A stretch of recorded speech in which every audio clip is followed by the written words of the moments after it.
नमस्कार students. Career makers coaching के YouTube channel में आप सभी का स्वागत है। हम टाइम टू टाइम आप लोगों के लिए नई नई वीडियोस लाते रहते हैं, नए नए सब्जेक्ट की, नए नए टॉपिक्स की। अगर हमारे द्वारा बनाई गई वीडियोस आपको पसंद आती हैं तो हमारे चैनल को लाइक कीजिए, शेयर कीजिए और सब्सक्राइब कीजिए और बेल आइकन को प्रेस कीजिए ताकि आप लोगों के पास जो videos career makers coaching centre के द्वारा बनाई जा रही है वो सबसे पहले पहुंच सके। आज जो हमारा टॉपिक है, आज टॉपिक हमारा पॉलिटिकल साइंस से रिलेट है और पॉलिटिकल साइंस जो है आपको संदीप सर के द्वारा पढ़ाई जाएगी। और संदीप सर अपने आप में काफ़ी अनुभवी टीचर हैं जो आपको सारे टॉपिक्स क्लियर कराएंगे जो भी आपके एग्जाम से रिलेट होंगे। और आपने भी अच्छी तरह इन टॉपिक्स को पढ़ना है और ध्यान रखना है कि इतने अच्छी तरीके से आप टॉपिक करो ताकि एग्जाम में आपका कोई भी क्वेश्चन आता है तो कोई भी क्वेश्चन आपका रह ना जाए। तो चलिए आज के टॉपिक की तरफ ध्यान देते हैं। सभी बच्चे बड़े ध्यान से पढ़ेंगे और अपने नोट्स को प्रिपेयर करेंगे। चलिए टॉपिक की तरफ चलते हैं। यहाँ पर पॉलिटी प्लस कॉन्स्टिट्यूशन दो टर्म्स आते हैं।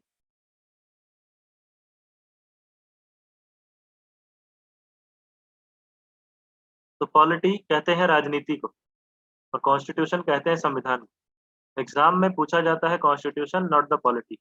Polity is just like a, जैसे कि लीजिए कि प्रैक्टिकल। तो polity is practical and constitution is theoretical. Exam में प्रैक्टिकली चीजों को नहीं पूछा जाता, एग्जाम में थ्योरी को पूछा जाता है। प्रैक्टिकल हम अप्लाई करते हैं कि कैसे एमपीज को खरीदना है, कैसे एमपीज को जीतना है, कैसे पॉलिटिकल एरियाज में पैम्पलेट करने हैं, कैसे प्रचार करना है, कैसे प्रसार करना है, कैसे चुनाव लड़ना है, चुनाव लड़ने के लिए क्या कैंपेनिंग होनी है। ये सब पॉलिटी के अंदर आता है।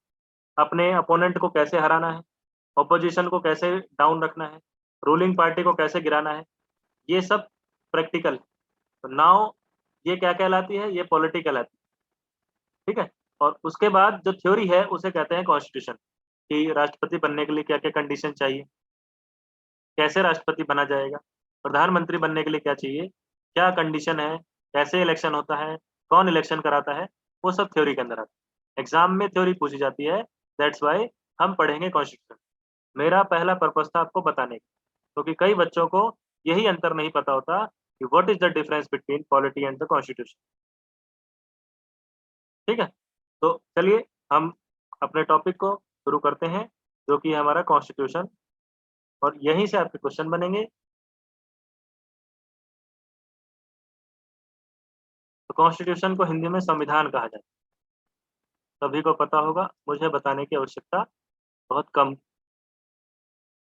अब देखिए पहला प्रश्न, जैसे मैंने अंतर स्पष्ट किया कि what is the difference between polity and constitution, तो मैं यहाँ पर फिर से प्रश्न उठाना चाहूंगा कि व्हेन आई वाज स्टडी मैंने when I was teaching in my first class, तो एक बच्चा खड़ा होता है, वो कहता है कि सर संविधान क्या है। तो मैं उस बच्चे के और अपने बीच में जो डिस्कशन हुआ, मैं आपको वो एक्सप्लेन करना चाहूँगा। ठीक है। वो बच्चा कह लीजिए कि वो अ, बहुत ही जुझारू था, बच्चा बहुत ही क्या था, डेडिकेटिव था, जो इस डिबेट में मेरे साथ वो अटैच हुआ, जुड़ा। तो उसने मेरे से पूछा कि सर संविधान क्या है।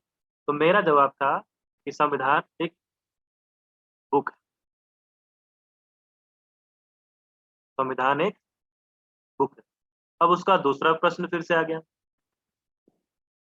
उसका प्रश्न दोबारा से आ गया कि सर बुक है तो बुक तो बहुत सारी होती है, ये कैसी बुक है, कैसी बुक है। तो मैंने आंसर दिया, it is a law book, कानून की किताब। तो बच्चा रुक ही नहीं रहा। फिर उसका प्रश्न आया, सर कानून की भी बहुत सारी किताब होती है, इनकम का कानून होता है, ट्रैफिक का कानून होता है, आईपीसी होती है, मर्डर के लॉ होते हैं, ये कौन सा कानून। तो मैंने फिर से उसको उत्तर दिया कि बेटा ये जो किताब है, ये देश का शासन चलाने वाली किताब है। इसमें देश का शासन,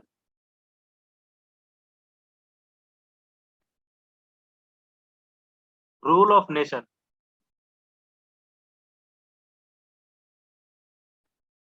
कि हम देश का शासन कैसे चलाएं, वो कानून लिखा है। तब उसको समझ में आया कि संविधान क्या है। तो आप उससे फिर मैंने पूछा, बेटा अब तुम मुझे बताओ कि संविधान क्या है। तो उसने मुझे बताया कि सर संविधान एक किताब है। किसकी किताब है? कानून की किताब। और कैसा कानून? उसमें देश का शासन चलाने वाले कानून को बताया गया कि देश में कैसा शासन चलेगा। ठीक है, देश में कैसा शासन चलेगा ये बताया गया है इस किताब। और वो बच्चा फिर नहीं रुका, फिर मेरे से पूछता है कि सर इस किताब को या इस बुक को किसने बनाया? तो उसने मेरे से कहा कि सर मैंने सुना है इसको डॉक्टर भीमराव अम्बेडकर ने बनाया। डॉक्टर भीमराव अम्बेडकर को संविधान का पिता कहा जाता है,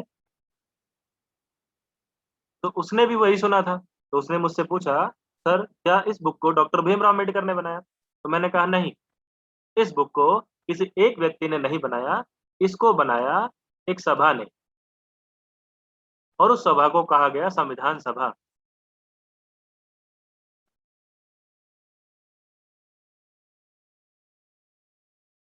उसको क्या कहा गया? संविधान सभा, कॉन्स्टिट्यूएंट असेंबली। शॉर्ट में बोलूंगा सीए, कॉन्स्टिट्यूएंट असेंबली। तब उसके क्लियर हुआ कि अच्छा सर, अभी तक तो मैं इसी धोखे में था कि संविधान को बनाया डॉक्टर भीमराव अम्बेडकर ने। तो अब उसको क्लियर हो गया कि इस संविधान को किसने बनाया। किसने बनाया? संविधान सभा ने। अब जब उसके क्वेश्चन नहीं रुक रहे थे, तो पहली चीज तो मैंने उसको क्लियर कर दी कि व्हाट इज कॉन्स्टिट्यूशन। फिर उसने पूछा कि हु मेड दिस कॉन्स्टिट्यूशन, तो वो मैंने क्लियर कर दिया, सीए ने, कॉन्स्टिट्यूएंट असेंबली। अब वो बच्चा बहुत ही और उत्साहित था और ही वो एक्साइटेड था। उसने मेरे से एक और क्वेश्चन किया कि सर आपने ये तो बता दिया कि संविधान को संविधान सभा ने बनाया, तो संविधान सभा को किसने बनाया ये भी बता दीजिए।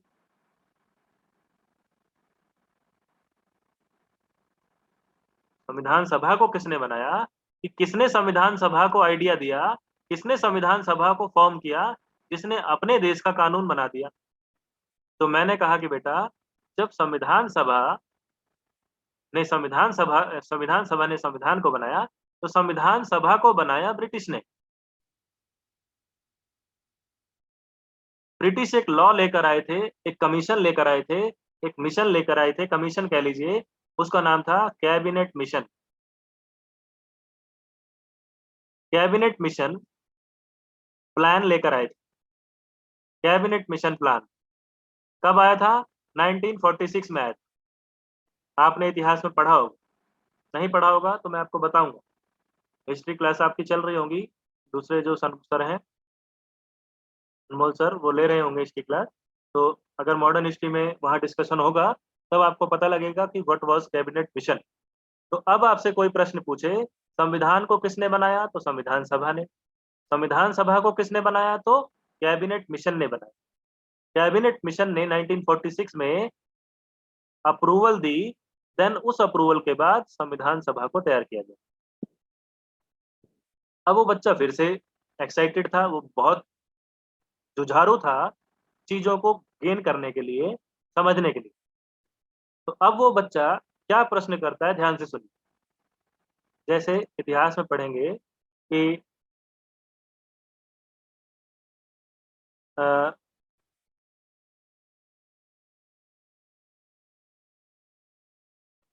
एक बुक है मिलिंद पनो, इतिहास में पढ़ेंगे, एक बुक है मिलिंद पनो। उसमें एक शासक होते हैं, यूनानी शासक मीनांडर, और एक बौद्ध भिक्षु होता है नागसेन। तो बौद्ध भिक्षु नागसेन और मीनांडर के बीच में डिस्कशन चल रहा होता है उनके बौद्ध धर्म के बारे में। तो ऐसे ही ये मैं एक आपको स्टोरी समझा रहा हूँ, ये कोई बच्चे ने मेरे से पूछा नहीं है, जस्ट मैं एक स्टोरी बता रहा हूँ जिससे आपके दिमाग में एक फ्रेमवर्क हो जाए, कि आपको पता रहे कि हाँ सर का किसी के साथ ऐसे डिस्कशन हुआ था। जैसे आप देखते हैं कोई मूवीज में एक पूरी प्रॉपर स्टोरी आती है, तो स्टोरी की फ्रेमिंग हो जाती है दिमाग। तो मैं वही कोशिश कर रहा हूँ कि आपको अपनी भाषा में, अपने कॉन्सेप्ट से आपको चीजें मैं कैसे डाइवर्ट करके आपके दिमाग में बिठा सकूं। तो ये एक मेरा छोटा सा प्रयास है। अगर आप लोगों को नहीं समझ में आए, तो आप मुझे तुरंत ऑब्जेक्ट कर देना, हैंड रेज कर देना कि सर हमें यहाँ से समझ नहीं आ रहा। और वैसे भी क्लास के एंड में मैं आप सभी से पूछूंगा, और कोशिश ये रहेगी मेरी कि मैं अपनी तरफ से पूरी कोशिश करूं कि आप लोगों को किसी भी पॉइंट पर डाउट ना हो। तो चलिए आगे की बात करते हैं। तो जब मैंने उस बच्चे को कहा कि इस संविधान सभा को 1946 में आए ब्रिटिश सरकार के द्वारा लाए गए कैबिनेट मिशन से अप्रूवल मिली, तो वो बच्चा कहता है कि सर, कॉन्स्टिट्यूएंट असेंबली को कैबिनेट मिशन ने अप्रूवल दी, तो क्या कैबिनेट मिशन को सपना आया था कॉन्स्टिट्यूएंट असेंबली को फॉर्म करने का? कॉन्स्टिट्यूएंट असेंबली को फॉर्म करने का आइडिया किसने दिया? ब्रिटिशर्स इतने हमारे हितवादी तो थे नहीं, तो कैसे कॉन्स्टिट्यूएंट असेंबली का नाम निकल कर आया? तो मैंने कहा कि भाई आपका प्रश्न बहुत ही लाजमी है, आपका प्रश्न बहुत ही लाजमी है। तो उस प्रश्न को लाजमी बनाते हुए मैंने उसका उत्तर दिया कि भाई साहब, बेटा, इस प्रश्न को, कॉन्स्टिट्यूएंट असेंबली शब्द को या संविधान सभा की सबसे पहले डिमांड 1934 में एम.एन. रॉय ने की थी। एम.एन. रॉय ने आइडिया दिया सबसे पहले कि हमारे देश में संविधान सभा हो और वो सभा मिलकर संविधान को बनाए, देश के कानून को बनाए। तो 1934 से हमारी कंटिन्यूअसली डिमांड चल रही थी ब्रिटिश गवर्नमेंट से कि हमारे लिए संविधान सभा बनाओ, हमारे लिए संविधान सभा बनाओ, हमारे लिए संविधान सभा बनाओ, जो कि हमारे देश का संविधान बनाएगी, जिसके आधार पर हम अपना देश चला सकें। तो demand was started from 1934.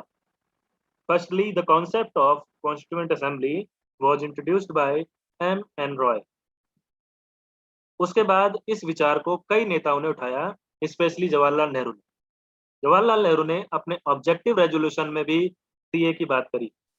Jawaharlal Nehru ने अपनी मैनी स्पीचेस में भी सीए की बात करी। अकॉर्डिंगली 1946 में ब्रिटिश सरकार को भारतीयों की डिमांड एक्सेप्ट करनी पड़ी और उस डिमांड के लिए अप्रूवल देनी पड़ी। तो 1946 में सीएम आते हैं, कैबिनेट मिशन प्लान आता है और उसी प्लान के अकॉर्डिंग भारतीयों को संविधान सभा बनाने की अनुमति मिल जाती है। अब वो बच्चा कहता है कि सर, आपने मुझे सारी चीज क्लियर कर दी, लेकिन अब एक प्रश्न और आ रहा है मेरे मन में कि सभा बन गई तो सभा में एक आदमी तो होगा नहीं। जैसे कि मैंने सुना है कि संविधान को भीमराव अम्बेडकर ने बनाया, तो सभा में एक आदमी तो था नहीं, तो सभा तो लोगों की होती है, सभा तो लोगों की होती है। तो सभा जब लोगों की होती है तो सभा में कितने लोग? अब उसके प्रश्न तो और तेजी से शुरू हो गए। इस सभा में कितने लोग थे? इस सभा का हेड कौन था? क्योंकि हर सभा को एक हेड लीड करता है। इस सभा ने अपनी मीटिंग्स की शुरुआत कहां से की? अब उसके प्रश्न शुरू ही हो गए। इस सभा ने अपनी पहली मीटिंग कहां करी? ये सभी लोग कहां इकट्ठा हुए? इन सभा के सभी लोग आपस में कैसे मिले? कौन थे लोग ये? तो मैंने कहा भाई, गतिमान एक्सप्रेस से पहले उतरो प्लेटफॉर्म पे, फिर थोड़ा सा समझाता हूँ। एक एक करके प्रश्नों की बौछार करो तो ज्यादा अच्छा है। एक साथ इतने प्रश्न लोगे तो मेरा भी गला सूख जाएगा तुम्हें बताते बताते। तो पहले मैंने उसके प्रश्न का उत्तर दिया, इस सभा में लोग कितने थे? तो मैंने उससे कहा कि बेटा, इस सभा में लोग थे 389। तो उसका फिर प्रश्न आ गया, कौन लोग थे भाई जी, कहाँ से आए थे, क्या करते थे? मैंने कहा भाई साहब रुको तो सही। तो उस बच्चे को मैंने बताया कि 389 लोगों में से 292 जो लोग थे वो थे भारतीय नेता, कांग्रेस, मुस्लिम लीग, अन्य पार्टियों। 93 थे राजा, देसी राजा, प्रिंसली स्टेट्स, लोकल राजा हुआ करते थे जो, वो। और 4 लोग थे ब्रिटिश कमिश्नर्स। ब्रिटिशर्स ने यहाँ पर भी गेम खेला और अपने 4 कमिश्नरों को इस असेंबली में डाल दिया कि वो टाइम टू टाइम मॉनिटरिंग करते रहेंगे और हमें रिपोर्ट देते रहेंगे। टाइम टू टाइम मॉनिटरिंग करते रहेंगे और हमें रिपोर्ट देते रहेंगे। तो मैंने उस स्टूडेंट का पहला प्रश्न क्लियर कर दिया कि सभा में 389 लोग थे, 389 लोग थे, जिसमें से कि 292 थे भारतीय नेता, इंडियन लीडर्स थे, तो अलग अलग पार्टियों से बिलोंग करते थे। मुस्लिम लीग हो, कांग्रेस हो या अदर कोई भी पार्टी हो, स्वराज पार्टी हो, एनी अदर पार्टी। उसके बाद 93 थे देसी राजा, प्रिंसली स्टेट, जैसे हैदराबाद का निजाम था, जम्मू कश्मीर का राजा था, गुजरात के राजा थे, मध्य प्रदेश के राजा थे, उत्तर प्रदेश के राजा थे, अवध के थे, लखनऊ के नवाब थे, बहुत सारे राजा हुआ करते। तो 93 थे देसी राजा, देसी रजवाड़े, और राजस्थान में देखिए कितने सारे राजा हुआ करते थे, और 4 थे ब्रिटिश कमिश्नर्स। तो सभा की फॉर्मेशन हुई कुछ इस प्रकार। अब उसका प्रश्न उठा कि सर ये सभी लोग मीटिंग तो करने आए होंगे अपने अपने घरों से, तो सभा के लोग जब इकट्ठा हुए तो सभा की मीटिंग शुरू होती है 9 दिसंबर 1946 को। इन सभा की मीटिंग बुलाई गई नई दिल्ली में, फर्स्ट मीटिंग बुलाई गई, और 389 में से ओनली कितने, पहली मीटिंग में 211 लोग उपस्थित हुए। 389 में से ओनली 211 पीपल्स वर प्रेजेंट। ठीक है, तो जब अटेंडेंस हुई तो ओनली 211 लोग प्रेजेंट। तो जब बात करते हैं सभा की, तो सभा बन गई। तो देखिए चैन क्या चल रही है, आपको चैन को पकड़ के रखना है। अगर आपने चैन छोड़ दी तो काम खराब। कॉन्स्टिट्यूशन को किसने बनाया? कॉन्स्टिट्यूएंट असेंबली ने बनाया। कॉन्स्टिट्यूएंट असेंबली को किसने बनाया? कैबिनेट मिशन प्लान ने बनाया। ये कब आया था? 1946 में आया। उस बच्चे की बात, क्वेश्चन सारे दिमाग में रखने हैं। सीए में कितने मेंबर थे?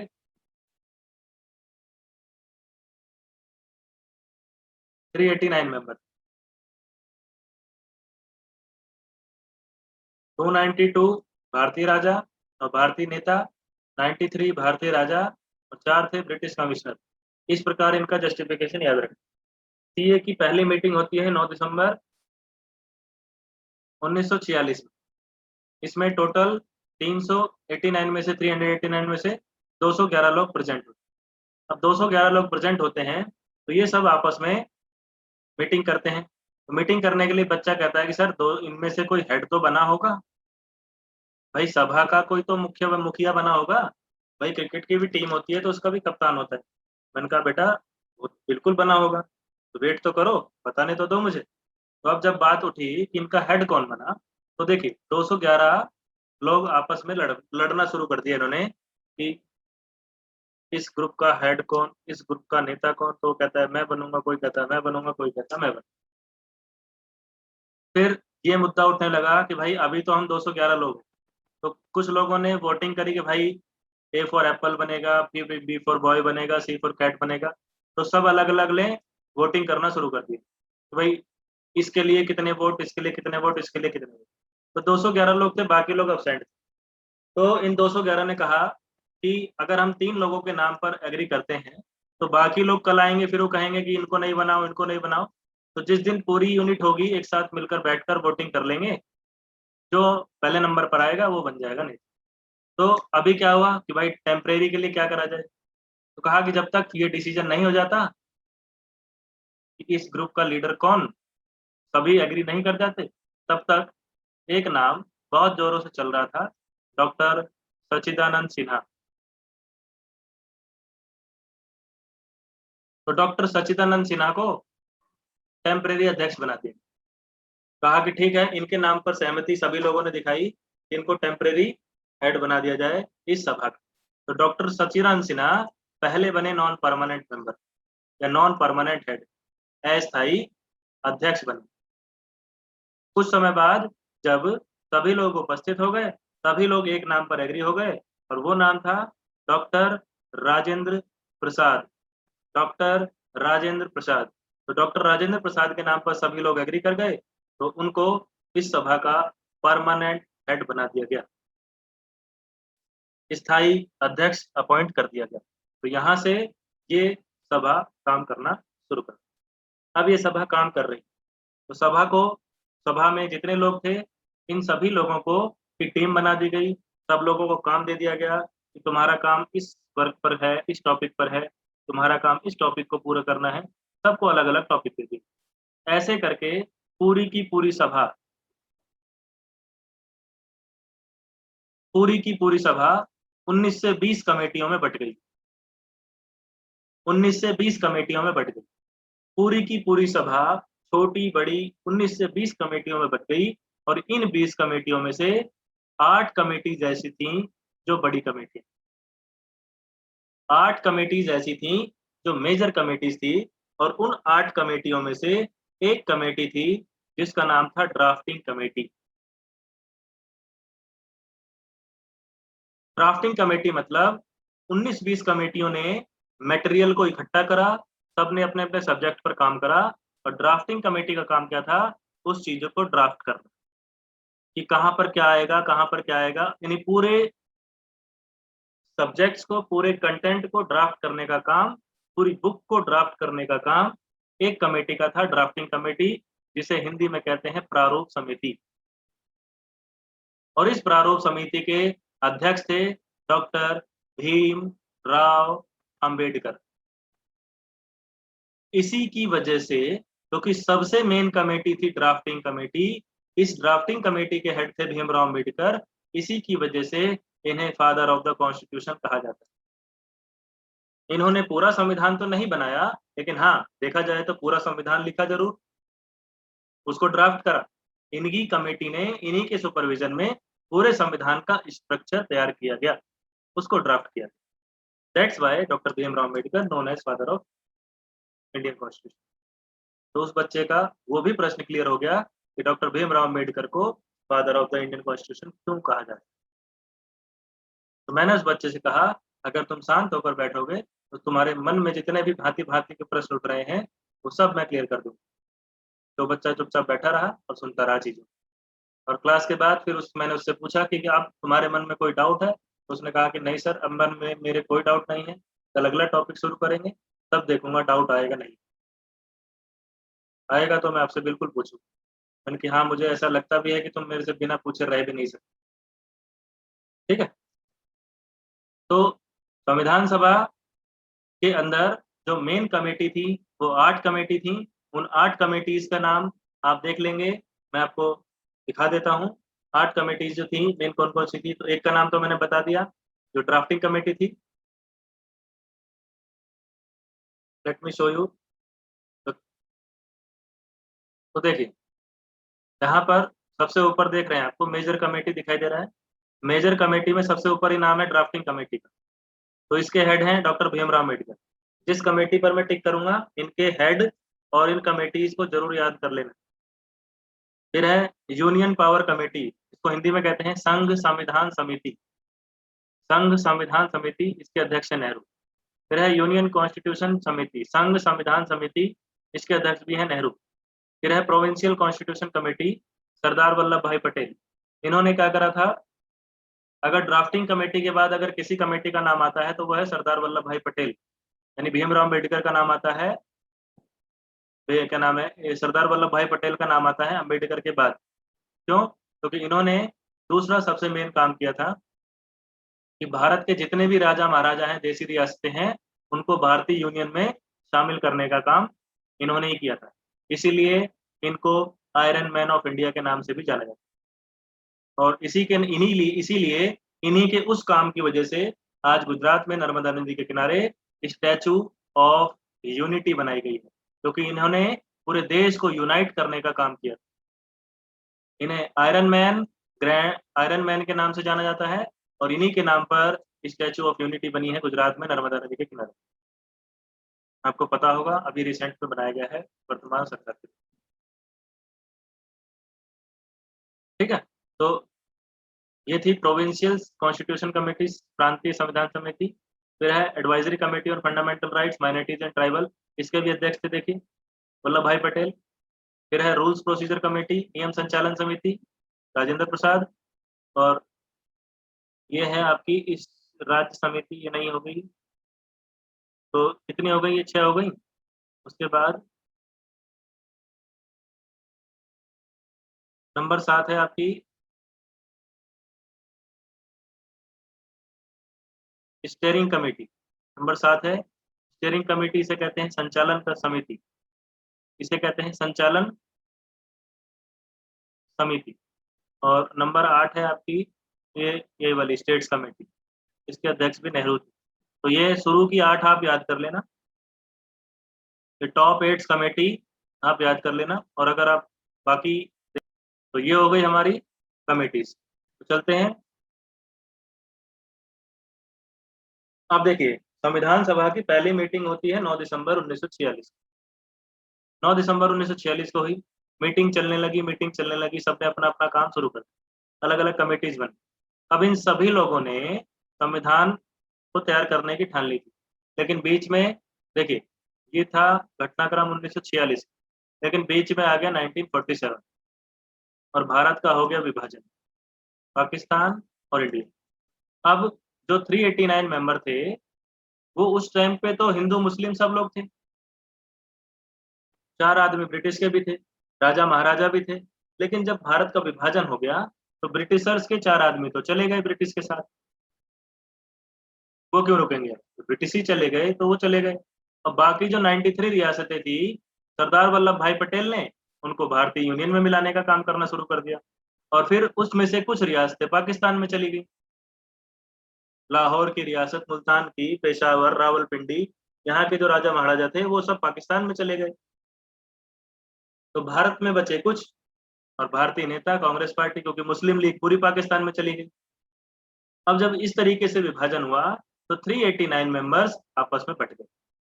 तो यहाँ पर सभा में, क्योंकि देखिए जो बाकी लोग हैं वो पाकिस्तान का संविधान अब पाकिस्तान के लोग बनाएंगे, तो वो लोग अपना चले गए। जैसे कि आपने देखा होगा, मैं छोटा सा एग्जांपल दूंगा, एक मूवी आई थी अभी गोल, अक्षय कुमार की, जिसमें वो एक क्या होता है, ट्रेनिंग टीचर होता है फुटबॉल इंडियन हॉकी टीम का। तो उसमें क्या होता है कि आजादी से पहले उनकी पूरी एक टीम होती है, लेकिन उसी टाइम जब उनकी टीम बन जाती है, भारत का विभाजन हो जाता है और उनके बड़े बड़े खिलाड़ी सब पाकिस्तान में चले जाते हैं, तो इंडिया की टीम पूरी खत्म हो जाती है। तो इंडिया की टीम खत्म हो जाती है तो फिर वो दोबारा से इंडिया की अपनी अलग टीम बनाता है। तो सेम हुआ इसी तरीके से कि 389 जो संविधान सभा के लोग थे ये आपस में बिखर गए, टूट गए। अब भारत में बचे केवल 299, भारत में बचे केवल 299, 90 लोग गायब हो गए।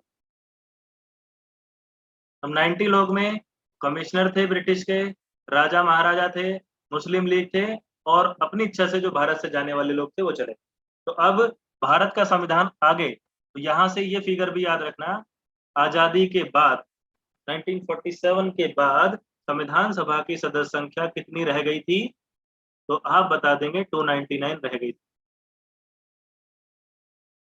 इसके बाद आपसे कोई नहीं पूछेगा कि इसमें कितने नेता थे, कितने देशी रियासत थे, कितने वो थे, क्यों, क्योंकि ये कंबाइंड रह गए थे।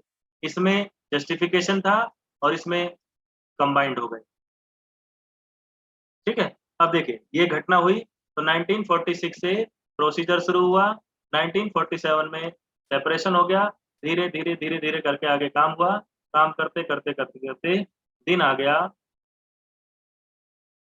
26 नवंबर 1949। अब ये डेट आ गई, इस डेट को क्या हुआ, ये जो बात जितने लोग बचे थे 299, इन्होंने कहा कि सर हमने अपना काम पूरा कर। डॉक्टर राजेंद्र प्रसाद को ये बताया गया कि सर हमने अपना काम पूरा कर लिया, हमने संविधान बना दिया, जो आपने हमें काम दिया था वो हमारा पूरा हो गया, अब बताओ क्या करना। तो 26 जनवरी 1949 को मीटिंग हुई, उसमें सभी लोगों को सूचित किया गया कि हमने अपने देश के संविधान का डिजाइन तैयार कर लिया। अब सभी लोगों ने मिलकर ये डिसीजन लिया कि अब बताओ सर हम इस कानून को किस दिन से शुरू करें, किस दिन से इसको इम्प्लीमेंट करें। तो सभी से सलाह मशवरा किया जाने लगा कि शुभ मुहूर्त, कोई घड़ी बताओ, कोई तिथि कैलेंडर देखकर बताओ, कोई राशिफल, कोई नक्षत्रों ग्रहों की तिथि के हिसाब से बताओ, शुभ दिन बताओ कि जिस दिन इस संविधान को लागू किया जाए। तो एक भाई साहब खड़े हुए, वो कहने लगे कि सर शुभ दिन क्यों ढूंढ रहे हो, हमें इतिहास की कोई ऐसी डेट याद रखनी चाहिए, एक ऐसी डेट सेलेक्ट करनी चाहिए जिसका हमारे इतिहास में कुछ रोल रहा हो। तो कहा कि चलो भाई आपकी बात ही ठीक है, कोई ऐसी डेट बता दो जिसका कोई इतिहास में रेफरेंस रहा हो, जिस डेट को हमने कोई संकल्प लिया हो वो संकल्प पूरा ना हो पाया हो, और हमने वो संकल्प जो लिया था वो बहुत ही अच्छा रहा था, संकल्प हमारा बहुत अच्छा था लेकिन वो संकल्प पूरा नहीं हो पाया। तो ऐसी कोई डेट बता दो। तो जवाहरलाल नेहरू खड़े हुए, कहा, राजेंद्र प्रसाद जी एंड मेरे साथियों, क्यों ना हम इसको 26 जनवरी के दिन लागू करें। तो जवाहरलाल नेहरू से प्रश्न किया गया कि नेहरू जी, आपने 26 जनवरी ही क्यों चुना? तो उन्होंने कहा कि मैं आपको याद दिला दूं कि जब इतिहास में दिसंबर 1929 को 26 दिसंबर 1929 को रावी नदी के तट पर लाहौर अधिवेशन में जवाहरलाल नेहरू ने अध्यक्षता करते हुए ब्रिटिशर्स को चुनौती दी थी कि मैं आपको 30 दिन का समय दे रहा हूं, 30 दिन का समय दे रहा हूं, 30 दिन के अंदर हमें पूर्ण स्वराज दे दो, नहीं तो हम आंदोलन करेंगे, नहीं तो हम आपके हम हमें खुद नहीं पता हम क्या करेंगे। तो 26 दिसंबर 1929 को अल्टीमेटम दिया था नेहरू ने 30 दिन का, और अल्टीमेटम खत्म हो रहा था 26 जनवरी के दिन। ब्रिटिशर्स ने उनकी कोई भी मांग पूरी नहीं की। 26 जनवरी आ गई, जब उन्होंने दंगा मचाना शुरू करा तो ब्रिटिशर्स ने उनको उठा के जेल में डाला। तो नेहरू ने कहा कि मैंने उस लक्ष्य को पाने के लिए 26 जनवरी की डेट रखी थी, तो हम भी उसी 26 जनवरी की ऐतिहासिक डेट को चूज कर सकते हैं। तो सभी लोग उनकी बातों से सहमत कर गए। तो कहा कि सर, 26 नवंबर से 26 जनवरी के बीच बचते हैं 2 महीने, तो हम 2 महीने क्या करें, लूडो खेलें। तो कुछ बुजुर्गों ने और बड़े बुद्धिजीवियों ने, इंटेलेक्चुअल्स ने कहा कि देखो, किसी चीज को लागू करने से पहले जो आपने चीज तैयार की है उसे जांचना परखना भी होता है, बनाना ही सब कुछ नहीं होता। तो अब हमारे पास ये 2 महीने हैं, जैसा कि नेहरू जी ने कहा कि 26 जनवरी की डेट बेस्ट रहेगी, तो अकॉर्डिंगली 2 महीने का हमें समय मिल गया है। हम इन 2 महीनों में क्या करेंगे, हम ये देखेंगे कि हमने जो चीज तैयार की है उसमें कोई कमी पेशी तो नहीं है, अगर कमी पेशी है तो उसको जोड़ लेंगे। और अब हम 26 जनवरी नवंबर 19 के बाद, 26 नवंबर के बाद अब हम सीधे मिलेंगे 24 जनवरी के दिन। जिस दिन संविधान लागू होना है उससे 2 दिन पहले हम मिलेंगे, एक दिन आराम करेंगे और फिर 26 जनवरी को इकट्ठा होंगे। तो 24 जनवरी को कब 1950 में सभी लोग फिर से इकट्ठा हुए। राजेंद्र प्रसाद जी ने और बड़े बुजुर्गों ने पूछा कि बताओ भाई, किसी ने कोई कमी पेशी नोटिस करी? तो कुछ लोगों ने कहा कि हाँ सर, इसमें ये होना चाहिए उसे। तो यानी उस दिन 24 नवंबर के दिन जो संविधान में कुछ कमी पेशी रह गई थी उसको सुधार लिया गया, कि 26 जनवरी वाले दिन ये ना हो कि यहाँ गलती ये हो गई, ये गलती हो गई, ये रह गया, ये रह गया।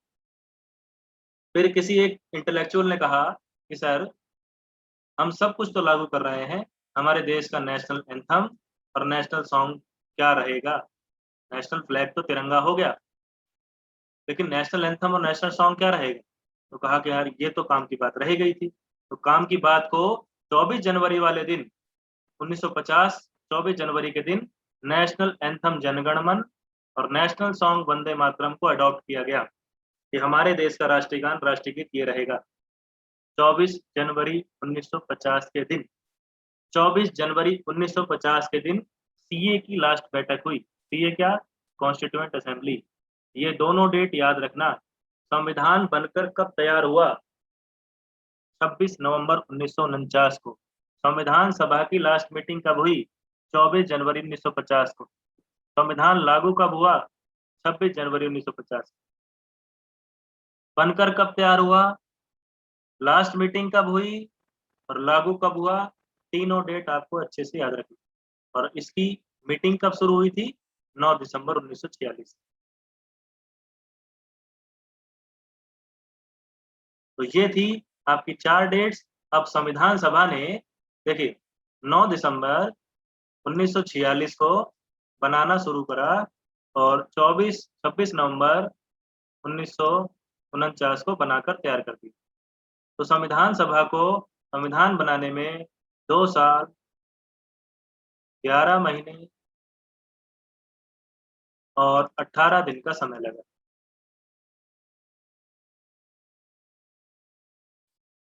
ये बात आप यहाँ से याद रखें, ठीक है? इसी बीच में होता क्या है, 12 जुलाई 1947 12 जुलाई 1947 को हमारा नेशनल फ्लैग बन जाता है तिरंगा। 12 जुलाई 1947 की डेट और याद रखेंगे, नेशनल फ्लैग तिरंगा बनता है।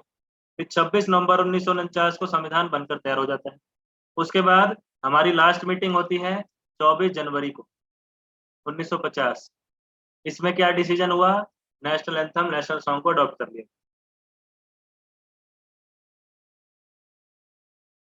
ठीक है, और फिर 2 दिन के बाद 26 जनवरी के दिन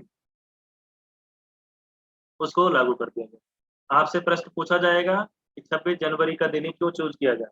क्योंकि नेहरू ने आज से 20 साल पहले 26 जनवरी 1930 को 26 जनवरी 1930 को टोटल इंडिपेंडेंस, पूर्ण स्वराज का नारा रख दिया था। और पूर्ण स्वराज के नारे को ध्यान में रखते हुए उन्होंने आंदोलन की घोषणा की थी, लेकिन वो पूरा नहीं हुआ। ठीक है, तो यहाँ से ये जो कुछ डेट्स हैं ये आपको अच्छे से याद रखें। 9 दिसंबर 1946 फर्स्ट मीटिंग, 26 नवंबर 1949 लास्ट, 24 जनवरी 1950 लास्ट मीटिंग, 26 नवंबर 1949 संविधान रेडी हो गया बनकर। 2 साल 11 महीने 18 दिन संविधान को पूरा बनाने में लगे। तो ये आपको कुछ इंपॉर्टेंट डेट्स हैं, ये आपको अच्छे से याद होनी चाहिए। तो अब एक बार जल्दी से हम रिसाइकल कर लेते हैं अपनी चीजों को कि संविधान क्या है। आपको प्रश्न का आंसर पता होना चाहिए। व्हाट इज कॉन्स्टिट्यूशन, इसको किसने बनाया ये पता होना चाहिए। फिर जिसको संविधान ने बनाया, जिसको संविधान को जिसने बनाया उसको किसने बनाया? सीए को किसने बनाया? सीएम ने, सीएमपी ने, कैबिनेट मिशन प्लान ने। ये कब आया था? 1946 में आया था। कौन लेकर आया था? ब्रिटिश लेकर आया था। सीए में कितने लोग थे? 389। आगे चलकर कितने बच गए? 299। ये कब? 1947। इसमें कितने लोग थे? 292 नेता थे, 93 देसी राजा थे, 4 थे प्रिंसली स्टेट, क्या नाम है, कमिश्नरी, ब्रिटिश कमिश्नरी क्षेत्र से। तो ये सेक्शन था। 9 दिसंबर को 1946 में इनकी फर्स्ट मीटिंग होती है। कहाँ पर? न्यू दिल्ली में। काम शुरू करते हैं, अलग अलग कमिटीज में बढ़ जाते हैं, और फिर जब 1947 में विभाजन हो जाता है उसके बाद भी इनका काम चलता रहता है। और काम चलते चलते चलते चलते 26 नवंबर 1949 के दिन ये सब लोग अपना काम पूरा कर लेते। फिर वही से डिस्कशन होता है कि अब क्या किया जाए, तो किस डेट को लागू किया जाए। तो हमारे नेहरू साहब ने कहा कि 26 जनवरी 1950 को लागू किया जाए। तो सभी लोगों ने कहा कि सर 2 महीने बचे हैं बीच में, इन 2 महीनों में क्या करें? तो 2 महीनों में उन्होंने रेक्टिफिकेशन किया, कमी पेशी को सुधारा। और कमी पेशी को सुधारने के बाद 26 जनवरी से पहले 2 दिन पहले एक मीटिंग करी 24 जनवरी को 1950 में। ये थी संविधान सभा की लास्ट मीटिंग। इस दिन क्या डिसीजन हुआ? पहले तो संविधान को सुधारा गया और फिर नेशनल एंथम और नेशनल सॉन्ग दोनों को अडॉप्ट किया। और हमारे जो नेशनल कैलेंडर है उसको भी अडॉप्ट किया गया, जो कि ग्रेगोरियन कैलेंडर है हमारा नेशनल कैलेंडर, उसको भी 24 जनवरी के दिन ही अडॉप्ट किया गया। ठीक है, ये सब डिसीजन हुए एंड देन फाइनली 26 जनवरी 1950 को हमारा संविधान लागू हुआ और we become the republic nation.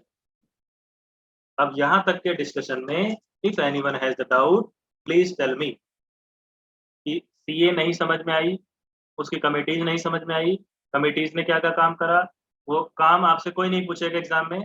हाँ, ड्राफ्टिंग कमेटी पता होनी चाहिए, प्रोविंशियल कॉन्स्टिट्यूशन कमेटी पता होनी चाहिए, इसके अध्यक्ष सरदार वल्लभ भाई पटेल थे। उन्होंने क्या रोल प्ले करा वो मैंने आपको बता दी, दैट्स इट। उसके अलावा फंडामेंटल वो सब नामों से क्लियर हो जाएगा। संचालन समिति के अध्यक्ष कौन थे? स्टीयरिंग कमेटी नेहरू थी। ठीक है, रूल्स प्रोसीजर कमेटी रूल बनाने का काम कर रही थी, उसके अध्यक्ष डॉक्टर राजेंद्र प्रसाद। फर्स्ट अध्यक्ष कौन थे? डॉक्टर राजेंद्र प्रसाद। उसके बाद जो फर्स्ट टेम्परेरी अध्यक्ष बने थे वो डॉक्टर सच्चिदानंद सिन्हा। अब संविधान सभा ने ही एक अपना लीगल एडवाइजर बनाया था, लीगल एडवाइजर बनाया था। तो लीगल एडवाइजर थे BN राव। संविधान सभा के कानूनी सलाहकार थे BN राव। जैसे आप देखते हैं हर कंपनी में एक होता है लीगल एडवाइजर, उसका एक पर्सनल वकील होता है, एक चार्टर्ड अकाउंटेंट होता है, सीए होता है, तो उसी तरीके से सभा का भी एक लीगल एडवाइजर था, कानूनी मामलों में उसको सलाह देने के लिए। तो बी.एन. राव थे संविधान सभा के लीगल एडवाइजर, कानूनी सलाहकार। बेटा लीगल एडवाइजर क्या करता है मुझे बताओ। तुम्हें किसी पुलिस ने पकड़ लिया और तुम वकील को बुलाओगे, तो वकील इज ए लीगल एडवाइजर, तुम्हें कानूनी बातों में सलाह करेगा, कानूनी मामलों में। अब संविधान क्या है? It is a law book, देश का शासन चलाने का कानून है। तो कानून का ज्ञान जिसको होगा वो लीगल एडवाइजर होगा।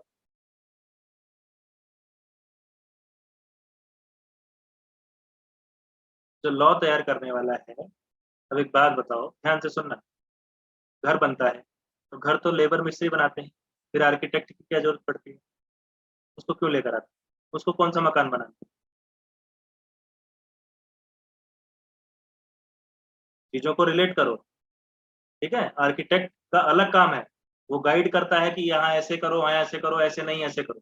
लेबर मिस्त्री का तो काम है मकान बनाना, वो तो बनाएंगे। अब वो कैसे बनाएंगे, वो गाइड करने वाला तो होना चाहिए। जो कोच का रोल प्ले करता है वही एक एडवाइजर होता है। तो यहाँ पर ये सब कानून बना रहे थे। अब कानून बनाकर क्या खिचड़ी पकाए, इनको क्या पता। कानून का एक प्रॉपर सिस्टम होगा, कानून कानून के तरीके से चलेगा कि उस कानून से किसी को प्रॉस और कॉन्स ना हो, किसी को लाभ हानि ना हो। तो अकॉर्डिंगली एक एडवाइजर होता है चीजों को राइटली गाइड करने के लिए। The role of legal adviser was that. तो बिल्कुल सिंपल सिंपल सी चीजों को अपने दिमाग में, छोटे से छोटा एग्जाम्पल उठाओ। सुपर 30 मूवी देखी है ना, उसमें क्या कहता है? सोचो, कहीं से भी कुछ भी सोचो। सो रहे हो तो सोचो, खा रहे हो तो सोचो, चल रहे हो तो सोचो, ऊपर देख रहे हो, खेल रहे हो तो सोचो। तो हर चीज में सोचो, अपने आसपास के एनवायरनमेंट में सोचो, साइंस याद हो जाएगी। अपने घर की, अपनी सोसाइटी की, अपने रिश्तेदारों की पॉलिटिक्स में देखो, पॉलिटिक्स याद हो जाएगी कि वो इधर से उसकी बुराई, उसकी बुराई, उसकी भलाई, उसका क्या, उसका फायदा नुकसान कैसे कर रहा है। मूवीज देख रहे हो, मूवीज से कॉन्सेप्ट उठा लो।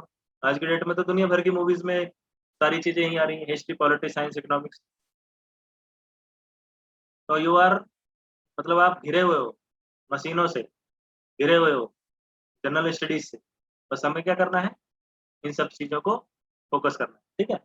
मैं एक छोटी सी कोशिश करता हूँ कि मेरे दिमाग में जो डाटा है, मैं सिर्फ डाटा ट्रांसफर करने की कोशिश करता हूँ कि आप लोगों को लिखना कम पड़े, आप लोगों को क्लास बोरिंग ना लगे, आप लोगों को एंजॉय आता रहे क्लास में। यू, आप मतलब क्लास में ऑकवर्ड फील ना करें, आप लोगों को चीजें आपके दिमाग में इजीली फिट होती रहें। तो ये हमारी और मेरी स्पेशल कोशिश रहती है। तो यही कोशिश के साथ मैं आपके साथ जुड़ा रहूंगा, और आप भी मेरे साथ इसी तरीके से जुड़े रहें, चीज़ों को समझते रहें, और जल्दी से जल्द अपना नौकरी पाकर काम करें, ठीक है। चलिए, good night, take care. If anyone has doubt, तो through management you can ask me.